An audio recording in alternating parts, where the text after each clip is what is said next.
And now it's time for Training Camp Today with Neil Roberts and the Minnesota Vikings.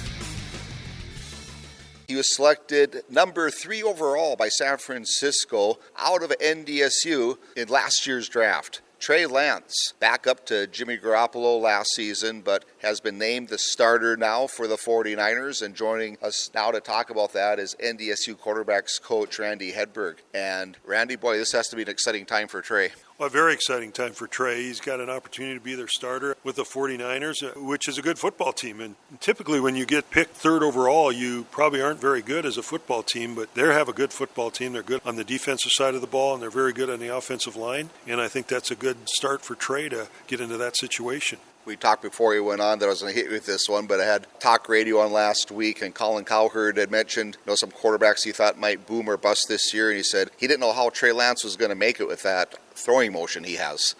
What do you say to that? Everybody has a different motion, and I think you want to try to be short with your motion, and that's what we worked with Trey, is trying to keep his motion short, because I think it really lends to good accuracy. And some people might say he's a little long right now with his delivery, but I think the 49ers know what's best for Trey Lance right now, and they're working with him, and they got as good a coaches as anybody, so they've got a good feel for it. I don't know if Colin Cowherd has ever coached quarterbacks, but that I'm aware of, but I think Brian Greasy's done a good job. He'll do a good job with Trey as a quarterback coach with 49ers. Good stuff, Randy. Thanks for that. And hey, that brings this one to a close. Until next time, I'm Neil Roberts.